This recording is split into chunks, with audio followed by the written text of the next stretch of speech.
Timnas Indonesia dapat kehormatan istimewa dari Presiden AFC. Begini pernyataan Sheikh Salman bin Ibrahim Al Khalifa.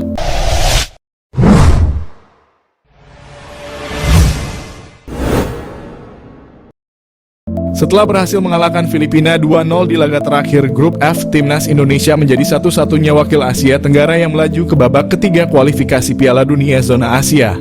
Prestasi tersebut juga menjadi yang pertama sepanjang sejarah sepak bola Timnas Indonesia. Setelah ada 18 negara yang lolos ke babak ketiga kualifikasi Piala Dunia Zona Asia. Presiden Konfederasi Sepak Bola Asia Sheikh Salman bin Ibrahim Al Khalifa mengucapkan selamat kepada tim-tim tersebut. Khususnya tim yang baru pertama kali meraih prestasi tersebut seperti Timnas Indonesia. Atas nama keluarga sepak bola Asia, Sheikh Salman bin Ibrahim Al Khalifa menyampaikan pujian sepenuh hati kepada 18 tim yang telah lolos ke babak selanjutnya, sekaligus Piala Asia di Arab Saudi. Tim-tim yang mengukir sejarah adalah Palestina, Indonesia, dan Kyrgyzstan pertama kali meraih hak mengikuti babak kualifikasi Asia ketiga Piala Dunia. Negara-negara itu diprediksi akan melangkah lebih jauh lagi di masa depan. Prestasi mereka merupakan bukti upaya luar biasa.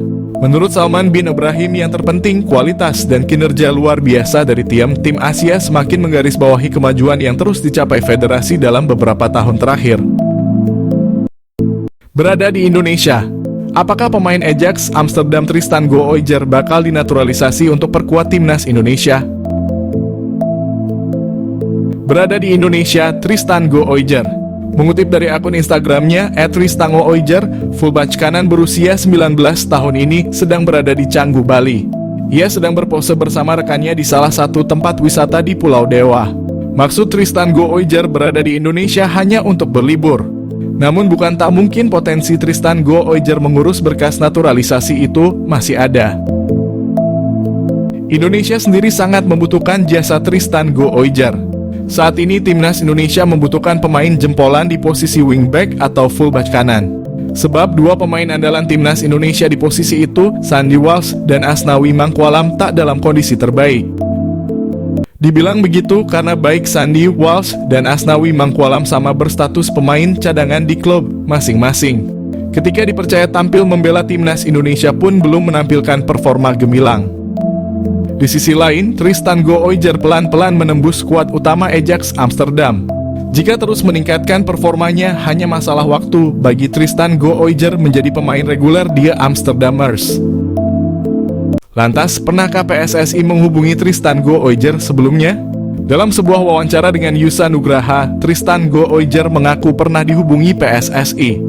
Sayangnya, tidak ada tindak lanjut setelah itu. PSSI pernah mendekati Tristan Gooijer jelang Timnas Indonesia U20 tampil di Piala Dunia. Selain Tristan Gooijer, PSSI saat itu mendekati Ivar Jenner dan Justin Hubner hingga akhirnya kedua pemain itu resmi memegang paspor Indonesia. Pernah tolak naturalisasi Timnas Indonesia, pemain Belanda ini resmi gabung Madura United. Masih ingat dengan Jordi Wehrman? Dia adalah pemain keturunan yang sempat menolak Timnas Indonesia. Jordi sempat didekati oleh PSSI atas rekomendasi pelatih Timnas Indonesia, Shin Tae-yong, untuk menjalani proses naturalisasi guna membela Timnas Indonesia. Tapi saat itu pemain yang pernah memperkuat Belanda U20 itu menolak dengan dalih ingin fokus ke kariernya dan klubnya terlebih dahulu. Kini, kabar mengejutkan datang. Alih-alih berkarier di Eropa, Jordi resmi bergabung dengan Madura United. Jordi Wehrman punya darah Indonesia dari ibunya. Walau di Feyenoord sejak kecil, dia datang ke Madura United untuk merasakan sengitnya bertarung di Liga 1 dan Asia. Jordi Wehrman pernah bermain bersama klub-klub top Eropa seperti Feyenoord, ADO Den Haag, dan tim papan atas Swiss FC Luzern. Jordi Wehrman mengawali kariernya sebagai pesepak bola di tanah kelahiran, yakni Hague, Belanda. Klub VVS VH menjadi klub pertama yang dijajal Jordi saat usianya masih 7 tahun.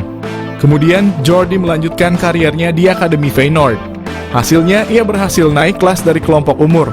Performa gemilangnya bahkan membuat Jordi dipinjamkan ke FC Dordrecht pada 2019 lalu agar dapat menambah jam terbang di level profesional. Selama berseragam Dordrecht, Jordi berhasil tampil sebanyak 24 kali dengan mencatatkan 1 gol dan 4 assist. Torehan tersebut tentu membuat Feyenoord meminjamkannya ke klub papan atas Swiss, FC Luzern, pada 2021 lalu. Ia berhasil menjadi pemain andalan hingga akhirnya dipermanenkan setelah menjalani 6 bulan masa pinjaman di Luzern. Pada 2022, Luzern pun meminjamkannya ke ADO Den Haag hingga 2023 lalu. Ia berhasil tampil apik dengan membukukan 2 gol dan 1 assist dari 21 penampilannya bersama ADO Den Haag. Namun masa peminjamannya di ADO Den Haag berakhir, FC Luzern memutuskan melepasnya sehingga Jordi Warman berstatus tanpa klub sejak Juli hingga Oktober 2023. Beruntung nasib Jordi diselamatkan oleh tim kasta kedua Kroasia, NK Vukovar 1991. Kini perjalanan Jordi sampai ke Indonesia dan resmi bergabung ke Madura United untuk Liga 1. Rekor Timnas Indonesia lolos ronde 3. Pelatih Timnas Indonesia Shin Tae-yong membuat sejarah baru sepak bola Indonesia. Timnas Indonesia mencetak sejarah baru sepak bola Indonesia lolos ronde 3 kualifikasi Piala Dunia 2026. Pertandingan syarat emosional Indonesia versus Filipina. Betapa tidak 86 tahun menunggu Timnas Indonesia lolos ronde 3 Piala Dunia. Dalam catatan sejarah sepak bola Indonesia, Timnas Indonesia pernah tampil di Piala Dunia. Tahun 1938 silam, Timnas Indonesia bernama Timnas Hindia Belanda. Dulu nama Indonesia masih bernama Hindia Belanda, Indonesia masih di bawah penjajahan negara Belanda. Ketua PSSI Erick Thohir menyebutkan inilah generasi emas sepak bola Indonesia. Perjalanan pemain Timnas Indonesia menempuh Piala Dunia cukup sulit. Erick Thohir berhasil mewujudkan penggemar sepak bola Indonesia bahwa Timnas Indonesia melaju ke putaran ketiga kualifikasi Piala Dunia. Selama 86 tahun Indonesia belum pernah lolos kualifikasi Piala Dunia. Indonesia hanya bermain pada level ASEAN. Level Asia baru saja pada era pelatih Timnas Indonesia Shin Tae-yong. Shin Tae-yong kembali membuat geger Korea. Diam-diam tengah siapkan kejutan untuk Timnas Indonesia. Seperti yang diketahui, Shin Tae-yong baru saja memperbarui kontraknya sebagai pelatih Timnas Indonesia sampai 3 tahun ke depan. PSSI sebelumnya memang telah menjanjikan kontrak baru bagi Shin Tae-yong apabila bawa Timnas Indonesia senior maupun U23 mencapai target di Piala Asia. Kabar ini didapatkan dari salah satu akun sosial media, Instagram @liputanbola. Timnas dalam unggahan itu mengabarkan Coach Shin Tae-yong membuat kejutan besar untuk Timnas Indonesia. Sang juru taktik Timnas Indonesia ini tengah mempersiapkan kejutan besar untuk Timnas. Sontak dirinya pun disorot oleh media Korea Selatan yang bertuliskan begini. Dari akun Instagram @liputanbola. Timnas media Korea Sports Chosun mengungkapkan kalau Shin Tae-yong sedang mempersiapkan generasi 2.0, yaitu generasi emas sepak bola Indonesia yang diharapkan bisa berprestasi di masa depan. Apakah ini benar? Kita lihat perkembangan sang juru taktik Coach Shin Tae-yong. Saat itu Shin Tae-yong ditargetkan membawa Timnas Indonesia senior lolos fase grup Piala Asia 2023 dan mencapai perempat final di Piala Asia U23. Contoh Shin berhasil memberikan itu semua, bahkan Timnas Indonesia bisa melaju hingga ke babak semifinal Piala Asia U23 pada kualifikasi putaran ketiga. Bahkan tidak hanya itu, Timnas Indonesia U23 juga hampir melaju ke Olimpiade Paris 2024 andai tidak dikalahkan Guinea dalam laga playoff antar benua. Belum lama ini Shin Tae-yong kembali membuat Timnas Indonesia menorehkan prestasi dengan melaju ke putaran ketiga kualifikasi Piala Dunia. Yang lebih menariknya atas kiprah sang pelatih Timnas Indonesia. Kabarnya nama Shin Tae-yong dipakai sebagai nama untuk lapangan yang ada di kampung halamannya. Tentunya apresiasi terhadap Shin Tae-yong ternyata juga dilakukan di Korea Selatan, di mana nama sang pelatih diabadikan menjadi sebuah lapangan. Bahkan nama Coach Shin Tae-yong dijadikan lapangan sepak bola bernama Shin Tae-yong Football Park di Yeongdeok yang merupakan kampung halaman sang pelatih. Pada saat peresmian lapangan tersebut, media asal Korea Selatan yakni Sport Chosun merilis artikel yang menyebut jika Shin Tae-yong tengah menyiapkan suatu hal untuk Timnas Indonesia. Namun dalam perjalanannya, Shin Tae-yong berujar kalau bebannya menangani Timnas Indonesia saat ini jauh lebih berat dibandingkan sebelumnya. Apakah benar begitu? Kita lihat ke depannya. Shin Tae-yong full senyum, timnas Indonesia bisa kian tangguh di kualifikasi Piala Dunia 2026 usai bek kasta teratas Jepang bersedia bela Garuda.